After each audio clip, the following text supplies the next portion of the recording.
Well, good morning, everybody. Hope everyone's having a great Spacepower. This is our third panel that we have today. It's going to be moderated by Theresa Hitchens from Breaking Defense. We also have Shannon Pallone, who's from the PEO, Battle Management, Command and Control, Comms, and Space Intelligence. We have Christina Agnew, who's the Vice President of Space from Palantir, and Dean Bellamy, my boss over there, and Kate Van Dam, who's head of government from SkyFi. Before we begin, I would like everybody to move forward. This is not an aisleway. You're more than welcome to come up. They won't tear your head off, I promise you. Dean might, but nobody else will. Everyone will be nice. I just want to thank everybody for coming. Theresa, thank you for moderating this panel. I hope everybody enjoys themselves. It's going to be a very exciting panel. We've got 6 or 7 more total today, so we're going to have a lot of these things going on. Encourage you to be here for all of this. And without any further ado, Theresa, over to you. Thank you. Thank you so much. I want to say thanks, first of all, to the Space Force Association for putting this on.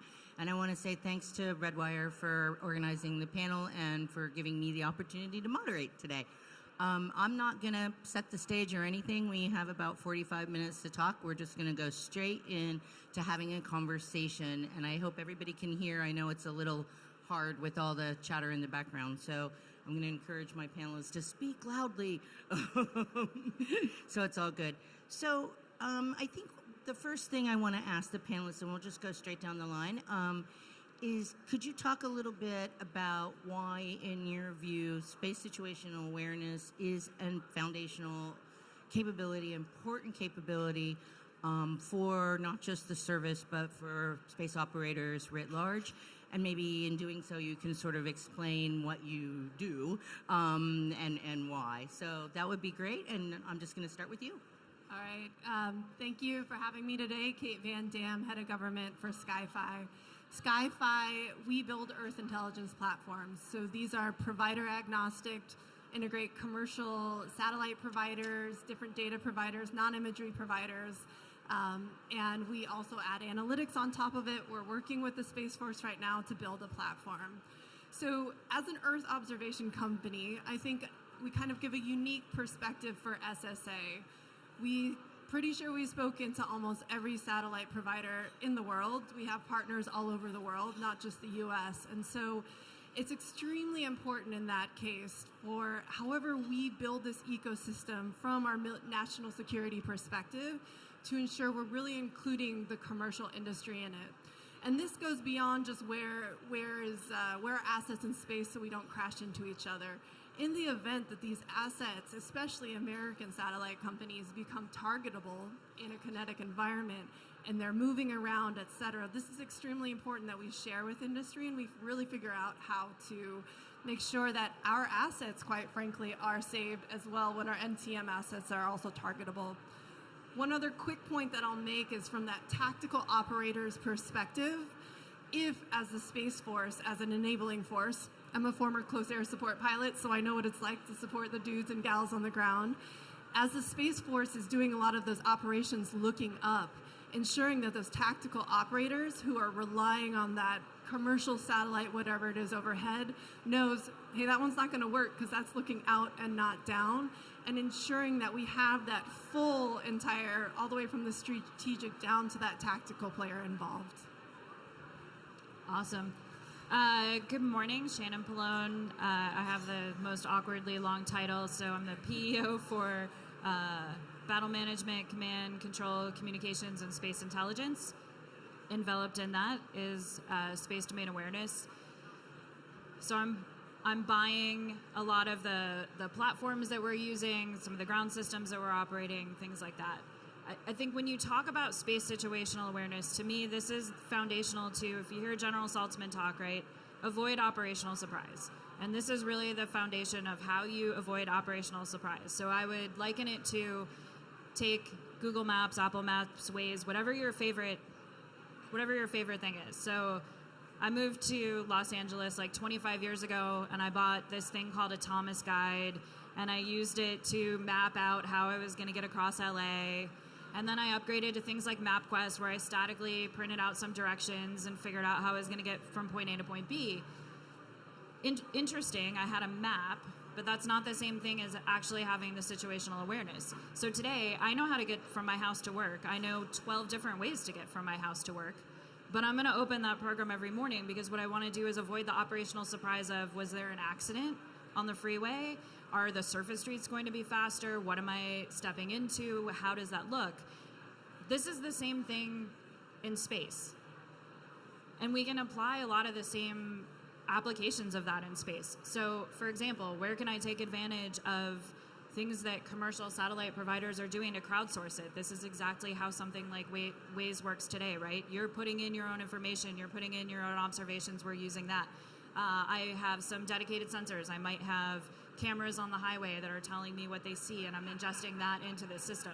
So if we're not doing that in space, we're not actually understanding the domain. We don't understand what goes on in the domain. And what I care most about is supporting space control and space superiority and enabling space superiority. And we have to have those tools and we have to have those capabilities if we're going to do that. Otherwise, we're just blind. It's like even if I'm exploring underwater, I'm typically bringing cameras. I've got a video feed coming back, right? I put something in space. I have nothing unless I'm getting some sort of either observations from the ground or observations from space coming in. Hey, good morning. Dean Bellamy, Executive Vice President for National Security Space at Redwire. First, I'd like to thank the Space Force Association for putting on this panel and for actually putting on this amazing conference called Spacepower. Theresa, thank you so much for moderating, and I'm so proud to be with so many amazing panelists here. At Redwire, you know, when we're looking, we're really proud to be building 2 spacecraft for Tetra 5 for the Space Force, and a lot of Guardians here will be flying it and operating it, and then 1 for Tetra 6. And those vehicles will be doing a space domain awareness type of mission, and then going up, doing an RPO and docking and refueling mission, and so excited about that work. But I think that this is a broader, like you were saying, Shannon, like when you look at LA and cars and traffic, you know, understanding the domain and understanding what's going on in the domain is so critical. And I think we'll talk more about that on this panel. Good morning. Christina Agnew. I lead the space sector at Palantir, and I also have the pleasure of serving still in uniform as a reservist. And it's an absolute pleasure to be here today with these panelists. Thank you, Theresa. Thank you, Redwire, for hosting. And thank you, Shannon, who I hooked, I think, yesterday or the day before and said, please come to this panel. Palantir is actually delivering into Shannon's portfolio. If you don't know what we do, our solution space is focused around data, right? And as it pertains to this conversation, how do we take data, space situational awareness data, of all types, and create the information advantage? So as was described, that most of SSA, if you will, leads to how can we do space control, how can we do space superiority, and we would take it to the next level and say, how can we maximize not only the types of data, the inputs of data, who they come from, but how can we get ahead of the OODA loop and maximizing that data to make a decision? So I will keep it brief and hand it back over to Theresa, who I think has some questions for us. Thanks, guys. I appreciate it. There seems to me to be almost every day new companies, new sensors being put up. We're now seeing, as Dean was talking about, satellites that are going into space to look at other satellites. That's a relatively new phenomena. And there's a lot of activity all around the world in space situational awareness. But do we still have sensor gaps that we need to fill? Are there still problems with data sources as opposed to data management, which we'll talk about a little later?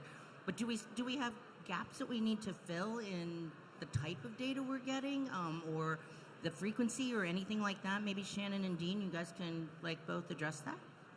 Absolutely, right? So if you look, let's focus on low Earth orbit for a minute. Thousands of satellites are being launched, right, by different, not only SpaceX, but you've got now Amazon Leo and others, as well as other countries. So that's creating, a very large population of activities just in that one regime. You've got activities going on in very low Earth orbit, VLEO, all the way out to cislunar. And there's definitely gaps of sensor knowledge, and I think what we owe the operators, right, who are there to protect assured access to space and also the ability to freedom of space and to be able to operate, is to understand kind of what's going on in the activity. Are people being reckless, or are people doing activities that could be provocative or threatening? Yeah, and I would just build on that a little bit and say, you know, as you mentioned, first of all, space is large. That's an understatement, right? But I'm also impacted by things like, if I've got sensors on the ground, where's the location of the sensor? What does the atmosphere look like? How far can I look? What weather conditions? Is it daylight? Is it darkness? The diversity that you need to have in terms of the number of things that are looking, where they're looking, how they're looking, in order to get a complete picture. And then you couple that with something like cislunar of, now I'm really, really far away. That takes, you know, a lot of processing, a lot of deep technology to get at some of those very distant or very dim or whatever other things you can imagine objects. It makes it a hard problem. It's not as simple as I just point a camera up and I'm able to capture everything. So you've got to take into account, like, where are you located? What are the conditions? What are the things you're trying to see? And this is a whole of take the Earth as a starting point and go out into space. It's not a point. I can't just say, if I put it in my backyard, I'm good. I've got coverage of everything, right? That would create huge blind spots. So how am I getting a diversity of looks under a diversity of conditions to be able to fill in all those gaps? And I think that's something we're going to continue to be chasing. It's not a solved problem. Yeah, so before I joined SkyFi, I was editing QTEL, and this was kind of a very, very new thing that we are looking at, satellites looking at other satellites. And especially to this crowd, I would say industry is always listening, and whatever you can do to share, to create that demand, it's hard to put up satellites, right? But whatever that is, obviously there's some things you can't share, but creating the signal for that demand, I guarantee you're going to have a lot of industries start looking at how they can diversify their own constellations in order to support this mission, and also the civil side as well. Yeah, and I mean, and bring creativity to the table. I don't, by any stretch of the imagination, pretend to be the sole source of good ideas. In fact, I usually pretend to be the sole source of bad ideas that generate good ideas. So come in and bring us those ideas. There are ways we're probably not thinking about things that I think you're all putting deep thought into that can actually change the calculus of how we accomplish the mission. And, you know, things I really emphasize with my team is being really open to hearing those things, to having those dialogues and conversations, and to bringing that creativity in, because the worst thing that we could do to ourselves is say, not invented here, so I don't want to use it. I want to take advantage of all the brain power in this room, the brain power in the greater community, because there's so many good ideas we're not even thinking about out there. Christina? Yes, I will just add unequivocally, we know there are gaps, we know there are blind spots we have, and we know we have to cover down on those now and at a very fast pace. I'd like to expand upon that and ask, maybe it's for you, Ms. Pallone. We industry are eager to bring solutions. We know that we can't start from more of a traditional acquisition, start from day one. We have to leverage our legacy stuff. What is the one or two things you'd say, and this is kind of putting you on the spot, for industry to think about? You said bring us your solutions, but what are those one or two things that you most need today, and what is the pathway for us to think about it? No, I really appreciate that question, because this is the problem that I spend a lot of my time wrestling with. So the reality of the government systems. So we talked about gaps, and not to steal your thunder on where I think you just said you wanted to go, but there is also an immense amount of data that's out there that we are not fully taking advantage of. And I would say one of the biggest pain points that I see, to your point, I have legacy systems. So I have a job that I do today. I don't do that job. Actually, the amazing men and women at MD2 do that job. But there's a job that I support today that says, how am I doing this mission? And I want to bring in new technology, but also I want to work with industry on how do we make integration of that new technology simpler. Because where I really struggle is a company comes in and says, I have something amazing, just put one more thing on your ops floor. Don't worry, it'll be a piece of cake. And then the humans who are doing the mission today are having to integrate that themselves. I need to get out of that integration pattern. I need to get into the integration pattern of how do I bring the data in, how do I make sense of the data, how do I take advantage of your algorithms and your tools, how do I come up with a good business model so that actually makes sense for you and I don't put you out of business, right? all of those things are in contention with each other, but where I also need help from industry is give us the feedback on this is what's making it hard to go into the ecosystem. I'm stuck behind a queue. It's a really manually intensive process. You're using data rates that harken back, I'm showing my age so much today, that harken back to AOL dial-up. You don't have consistency in how you're tagging and using your data. I need you to get after that. And then also be a little bit patient with my teams, because we're trying to get after all those things, and the tech debt is huge. So I'm trying to think through where can we make tech leaps and where do I have to dig out of tech debt? And again, I think that's a conversation with industry and with the commercial market on the best ways to get after that. Because if I don't do everything at speed and scale, I've already failed in my mission. And if I'm not delivering something that's combat credible, to steal from Dr. Mink this morning, it's not relevant. So help me with that, and not just here's a one-off off-the-shelf standalone solution. Standalone solutions aren't going to move the needle for me. Solutions that integrate into the wider architecture are going to move the needle. So that's like, I'm very open to ideas. Please help me solve this problem. Great.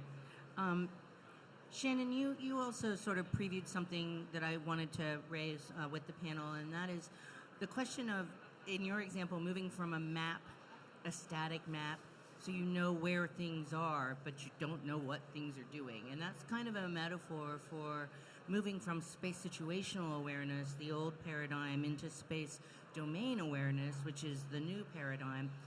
And that's easy to say, but probably not as easy to do. And so I thought maybe we could talk a little bit about what that means and what has to be done, what the arc looks like to get from SSA to SDA, where you actually have maybe a close to real-time picture of what's happening in space, in the way that now we're getting close to, for example, in the maritime domain. Like you can see, you can call up, you can do this, I can do it on the net and watch ships, where are all the ships moving and what they're doing. So there's like a tracker. We don't have anything close to that in space. So it would be interesting to hear what the steps are. How are we going to get there? What does it involve? I'm just going to go down the line. Do you want to say a few words about it? Okay, well, not being the expert necessarily on SDA, but one thing I do when we're working with operators, whether it's the Space Force or other allied nations, it's easy to assume if you know where the satellite is, you know where the satellite is looking. And that is very rarely the case. And so whether it's that tactical end user or the Space Force that is looking out, I just think that's a really important consideration, one that we're constantly translating to our end users as well, is just because it's there, it doesn't mean like it's looking right here. And so I'm kind of curious how that weighs into how you're looking at SDA as well. I think the biggest thing I'd hit in this area is, and I think you hit it, Theresa, is the recency and the latency of the data. And then there's a piece of it that says, and can I trust it? And am I interpreting it correctly? Because if I've learned nothing else, it's that astrodynamics is hard. And I don't mean to make light of that. Like, it's hard. It's a lot of math. And what seems really obvious on the ground is not always what's really obvious in space. And so getting that in and getting a good refresh rate on that and getting that a little bit more real time. Because again, and I know I keep going back to the traffic example, it just fits so well. But, if I have what the traffic was 30 minutes ago, if I think through, I'm going to turn on the radio and get an update, and I'm going to get, there's been some traffic cameras, I'm going to get that versus the real time on the applications today, is getting that recency and revisit way down to be able to have that really actionable. Because if it happened 30 minutes ago and it is not where I thought it was today, I might not take the appropriate action. I might be too late to take action. I might not actually understand what I'm even up against. So really, really trying to attack that problem is so important. Just one quick add on that. I think as a nascent technology that a lot of folks who are not space experts are just kind of understanding that trustability is super important, and it's very quickly easy to lose, so they don't use that asset overhead. Yeah, Theresa, one, I would agree with everything Shannon said, and really in your last two comments, you've really kind of laid out kind of what's going on. But Theresa, to your question, I'm a strategy guy, ends, ways, and means. So I'll focus on the ends, right? So can you imagine in the air domain, there be airplanes flying around and you don't know what they are? You don't know exactly what they are, what are they doing, or even in the maritime domain. I can imagine, right, that you have a domain and, well, there may be some ships over there. We're not sure what they're doing. We don't know if is it something threatening, or is it an oil tanker, or is it a fishing boat? We don't know. And so what you're grappling with is the end state is we really owe the guardians, right, who are protecting freedom of access in space, the ability to understand, right, if a satellite it has a malfunction, was it natural causes or was it something nefarious? There's a bookends, right? But just day to day, when you look at that catalog problem, it's continuing to magnify based on the volume of satellites. I'll expand upon this conversation by just saying SSA is knowing where an object is, SDA is knowing why it's there and what it's going to do next, and how can we get better at that. I'll take the opportunity, I think I'll be remiss if I don't offer AI as it moves into this domain. I live in the world of AI at Palantir. We are pushing the boundaries across all sectors. Much of this domain is in the classified portfolios. We have certain barriers that we've talked about for years upon years of getting information and sharing it across classification levels. But I would challenge this community, as we're thinking about the data piece of it, we must leverage the technology that's coming to bear right now in the AI community, the algorithms, to catapult us forward, because it's there and we need to maximize it. So I'm just doing my own, hey, let's think about this at the very next edge of how we could be better. But then I'd add a really cool opportunity with commercial data is it's commercial, it's widely available, and anyone can have access to it. And so those barriers aside, that's a great way to be breaking down some of those barriers. I think there's a transparency that it brings to the table across the whole community that's really powerful, that we all see the same things, everyone. Now, can I objectively look at all those things and say, can I attribute it to, is this good intent, bad intent, accidental? I like to run with analogies. My car broke down. Is it because I rolled over a nail, or because somebody put that nail there intentionally that I drove over? That becomes really hard to do. But the transparency of I saw the car broke down becomes a lot simpler with commercial. And I think it's a really great, I've been so excited to see what the market is bringing to bear in terms of providing that to the greater community and the greater world, because that's something that we can all look at and say, yeah, we all see the same thing. Yeah, Shannon, I would agree with you. And if you look at the AI tools you were talking about, Christina, with the car analogy, you rolled over a nail, you would be able to look at pattern of life. Oh, I went to a road I've never driven before and there was construction, right? And you would have that would flag with AI really quickly.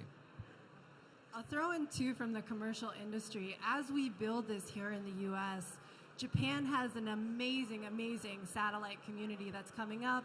A lot of Asia. So when we look at the Indo-Pacific, should things actually get kinetic, we need to be able to look to our allies and their commercial assets and be able, as we're building these AI tools, et cetera, pull in our allies and pull in their commercial industry, because U.S. assets, whether commercial or military, are probably going to be the first with the target on them. So we need to see who else is in that space and who can we bring to that fight. This discussion about commercial data and allied data actually sort of leads into a number of questions, and one of them is the issue of demand signal, and is there funding for this to happen? That's one thing. But the other big question is, and Shannon, I know you struggle with this, it's the question of data integration and integrating multiple sources. That's problem is compounded by the secrecy issue, not just bringing in data, because then you have the problem of mixing classified data with unclassified data, and that gets to be a whole kettle of fish. So can we talk a little bit about data integration and what we need to do better to make that easier for everyone, allies and partners, to use data, for commercial people to use data, for the Space Force to use data, for combatant commanders to be able to use the data. This is I want to say everyone needs space domain awareness. It's not just guardians, it's operators across the domains. So could we talk about the data integration issue? So I'm happy to provide some insight here. Luke, who's here in the audience, my CEO, and I just returned from Taipei a few weeks ago. This is exactly the situation that we're talking about. And I really think you made a great point of Guardians don't need another interface, right? But sometimes the tactical operators could really use whatever is being built in their ATAC device, right down at that level. And I do think SDA, as we educate the operators, is going to become more important.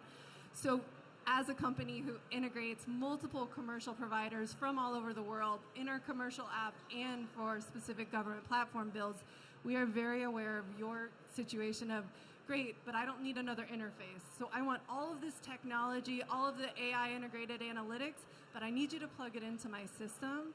And where I would say we see some of these issues is how do we get it from that low side and be able to plug it into that high side? And focusing on enabling those pipes ensures that the imagery that we're pulling in or the data we're pulling in at SkyFi for the Taiwan Ministry of National Defense, the Taiwan Marines, and also for USG personnel, and using Taiwan as an example, we can distribute it there, but it can also ingest into those high-side systems, which is ultimately going to be important for the U.S.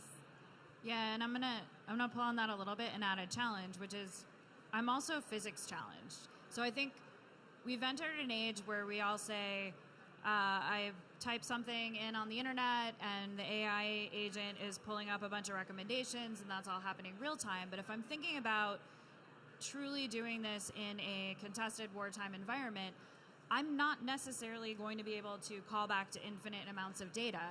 And so the other area I think we really need to grow in is the intentionality of what is needed when and why. And so if I'm in a situation where I have very little bandwidth to call back and get the data, what's the most important thing to get through? What are the things that make an actual difference in the decision space? And that, having all of that data and having all that data integrated, even if I've got the compute, even if I've got the AI, is great. But at some point, the recency of the data is also important. And if I get cut off from infinite recent data, and then frankly, the physics of data is such you can't actually move all the data to every edge point all at once. How am I attacking that problem, and how am I being thoughtful about what makes a difference, and what priority order does it make a difference? I do think we're doing some really great things. I look at like the JCO, I look at the SDA TAP Lab, and I think we have these amazing opportunities to experiment with that, understand that, and then say, okay, based on those lessons, what am I going to roll into the operational systems? And it's really been a priority for me to start to make that more of an intentional pipeline and not a bunch of individual experiments, but like how am I pipelining everything across that boundary? And we still have plenty of room to grow, but that's where we're trying to head. I really love the what is needed, when, and why. One of the things at Redwire we're looking at is, working with partners and teammates to take algorithms, and we're looking at what algorithms we'd want on board the spacecraft that could actually do a lot of that on board on the edge, right? And then you send down that actionable information that can get to the Guardian operators without sending terabytes of data down that then have to be infused on the ground. I'll just expand upon that. I like the what is needed and why, and I'll also add from an operational perspective who needs it and why and how fast do they need it. So I think the dissemination conversation is critical here. How do we get the data that's needed? It's not all of the data that needs to be pushed out, and it doesn't have to be an absolutely beautiful interface. It needs to be a clear crystal picture with the data they need at the operational edge to make a decision with connectivity across, so people that are in that decision loop or chain have the ability to verify as needed throughout. I know that's a very like let's go to the end game, but if we're there, we don't want to necessarily have practice it only when it hits the fan, right? And so how do we make sure that we're practicing it now and exercising that today? And I think too, like, how are we disseminating that data, to your point of who needs it? I was in the Marine Corps, and most of my Marines didn't even have a secret clearance, right? But that doesn't mean that this data isn't also being used for a lot of the top secret stuff as well. So how do we take the same data and parse it out so it's operationally relevant at that very small, detailed level, but ensuring that we are functioning as a cohesive joint effort? If I can, I think one area that we on the industry side with government is really coming up with common interfaces and standards. So instead of everything being vertically integrated, we can have modular designs where you take best of breed, right? Where you can then do that, where everything can connect, share, and access data. I guess when I think about this, it's kind of a three-layered problem. If you think about it, it's aside from there being data to use, it's integrating the data. So that's one problem. It's fusing the data from multiple sources. That's two problems, and then it's disseminating the data, which is kind of a third problem. So you talked about not wanting, Shannon, not wanting everybody to have a different interface, and I understand that. But also, isn't there a need for people to really start being serious about like open standards and things like that, so that you can actually integrate data? Yeah, 100%. There is work that is in progress. There's work that is working today on how to have some open standards, but it is nowhere near complete. It is absolutely a priority. And it is something I'm really challenging the teams to think through is simplify the architecture, continuing to simplify the architecture over time so that you can have those simple interfaces, so you can have explainable interfaces, so that we can come in and say, if you want to play in this arena, here's how you do it, and here's how you just plug in. And you are 100% correct. That is incumbent on us to be defining that. We're always open to ideas of here's a best practice that you could just adopt, but getting that standardization, getting the teams working cohesively, it's been really exciting to see. My portfolio has changed a lot over the last couple of years, and it's really starting to converge on bringing enough of those pieces together that we can get more standardized, and that is 100% a priority. We're not all the way there, but I want to be able to just publish some APIs, and anyone can come in and say, this is exactly how I plug into it. I want to give you access to my platforms and say, come run your code on it and show me that you can do it today, which honestly is a way more preferable way for me to pick winners and losers than you writing me a paper about why this is the best thing ever. That's where we're really pushing to get on the government side. And you're so correct in that if we don't get there and we don't get there fast, we're going to continue to admire the problem instead of solve the problem. Great. Let's again address the maybe the dissemination problem. I think that's a wider question because it's not just the job of your office. I mean, this brings in a lot of other things. It brings in communications. It brings in the ability to push any kind of data within the government system to the users and trying to define how much data goes out. To what extent do we still need to do some education, perhaps, with combatant commanders and users at the user end about what they actually need? Not everybody needs an all singing, all dancing PowerPoint, right? And some people don't want a PowerPoint at all. So, so how do you define that and help the users define it? This is, I think, a job for industry too. I was going to say, I'm going to punt to industry first because I'm curious what you think. Yeah, and I think you are probably aware of this, but for the audience, we in particular spend a lot of time embedded with the combatant command, with the operational side of the house, and I think in a way that is our sweet spot in that we live it as much as we can with them. And I think to the extent, obviously, we cannot have industry co-located with operators in every setting. To the extent we can expose them to the actual mission they're performing and the mission that, how do we make this better for them, the more that we can adapt our solution. And and obviously we're working with the program office through requirements process to bring that all together. But I think continuing to evolve that helps everyone. And the last thing will add, we spent a time chit-chatting before we came on stage here. My message for government is that industry spends a lot of time and hours trying to figure out what you're thinking, and to the extent that you can just tell us. I know you can't always, but we are a team here, and we don't win this war alone, and so this applies even specifically to this conversation. We'll bring you our best if you tell us what you need. Funny story. Christina doesn't know I'm going to say this, by the way. She doesn't know this. But as a lieutenant colonel, my team, like a decade ago, we're starting to work with Palantir. Y'all were fantastic. And the work we got and the data analytics work we got from teammates was amazing. So Palantir, when I was lieutenant colonel, was amazing to work with. So hats off to them, and they did a great job working. Back then, I was Air Force, right, with the team. So, yeah, they were phenomenal. One of the issues with commercial data is, again, trying to get it in a usable form. We've had the Unified Data Library for a while, but it's wasn't necessarily designed to do what it needs to do in the end.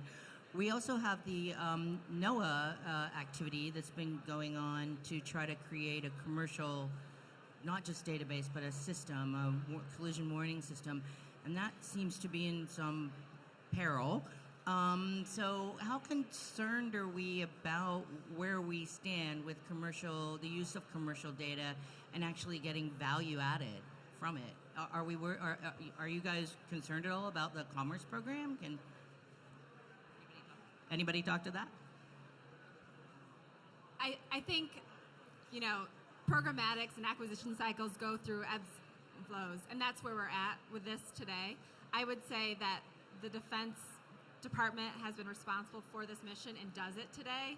And so while, yes, I would say, this is my personal opinion, we hope that the commercial side of the house can be successful, we're not necessarily at risk. Just keep it at that. I think it's a hybrid. It'll be a kind of a hybrid solution. The ebbs and flows are right, what percentages will be. But I think that both commercial gains from working with the Department of Defense and the Department of Defense gains from working with commercial. So as, again, a platform that integrates satellite companies from across the world, Taskable is very, very important, right? A lot of the assets available right now on the government side are all archive. And so through our platform, you can, right now on your mobile phone, download the app and task a satellite. And I think the important thing is we have found at SkyFi that actually getting our technology, even just our commercial app, into the hands of Guardians, Marines, special operators, they can say, this is great, but this is great, and I need this. And because of our strong relationships with the industry, whether it's in Japan, SIS out of Korea, or your major players like Vantor, ISI, Planet, Umbra here in the US, we can say, hey, this is great, but your API is lacking this. And that direct feedback coming from SkyFi, who has that direct interaction with operators and Guardians playing with it, drives API sophistication of those commercial providers.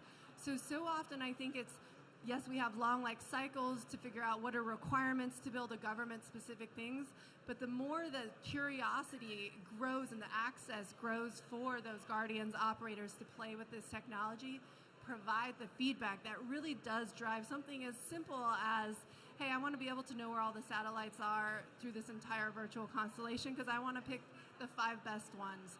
Some providers right now do that, some don't, but we have 3 right now that are changing their API because we've gotten that feedback. Yeah, and it's just been really fantastic to watch the innovation coming out of the commercial market. That you talked about the government being transparent and putting in a demand signal.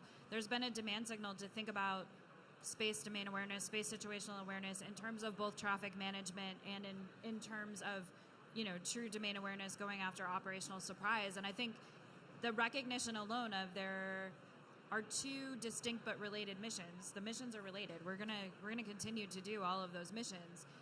But what I've seen in terms of ingenuity from the commercial market and from industry has been really encouraging because you guys are thinking about those problems. Where do they overlap? Where are they different? How would you tackle each of those? That I think has just been really, as a government employee, it's fantastic for me to see I can be smarter in my taxpayer dollars because you guys are listening and delivering on that. And so I've really appreciated all the work that's been done. Great. We're coming up on time here, so maybe I will just turn to the floor and each of you can kind of maybe give one last thought process to what foot stomp, something you want to foot stop, or bring up something that I just didn't think about bringing up. So how about we do that? We'll start it with Christina and go down this direction. Yeah, there's one thing I'd hope to share, and I want to commend your PEO I think we're moving towards a sensor orchestration focus, which is huge. We've talked about we may only have what we have, and that includes both commercial and government assets. But thinking about how to tip and queue, and also thinking about how to use data that might not necessarily be, traditional SSA data. Anything that is up, that is collecting or has a data type could be used.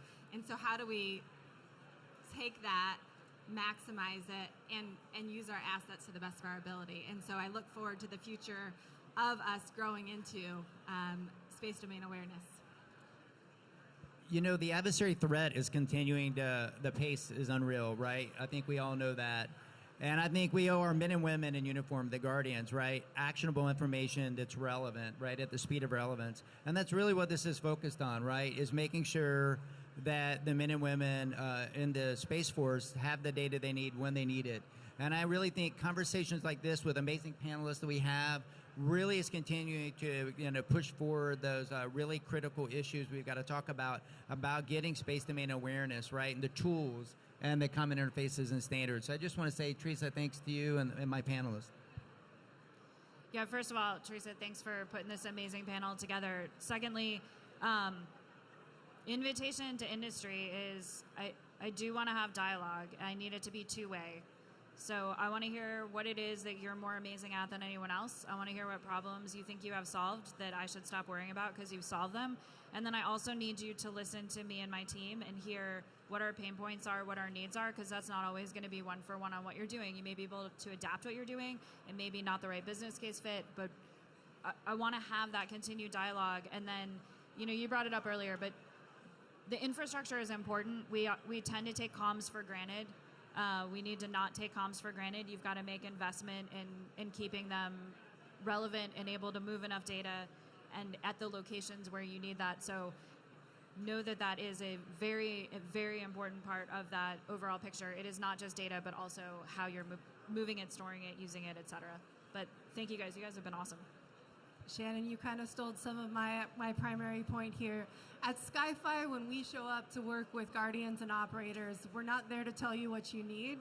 We come with our own curiosity of what are your pain points, how can we help you solve them? And I just have to say we have been so impressed with working, especially with the Space Force, because that curiosity is reciprocated.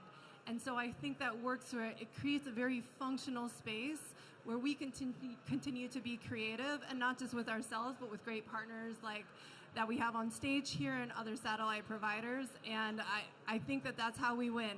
Whether it's a fight, that's how we ensure that space is proliferated even into those civil and those NGO spaces. But ultimately, that's how we win. So thank you, Theresa, for an amazing panel. Thank you, guys. It was a really interesting conversation, and I could probably sit with you for another 2 hours and still have questions, and I'm sure probably the audience could too. But thank you guys for listening out there, and let's give the panel a really big round of applause for a great job.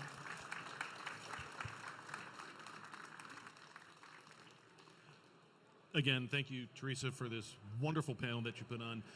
I'd like everyone to take a look at your programs. The next event on the stage here is going to be at 1:30. Bill Hippie Wolf, president, founder of Space Force Association, is going to be hosting a panel on the importance of commercial integration through Space Forces. So invite everybody to please come back. It's going to be a great panel. Pete Canito, our CEO of Redwire, will also be there to join the discussion with Hippie. And we look forward to seeing you at 1:30. Thank you.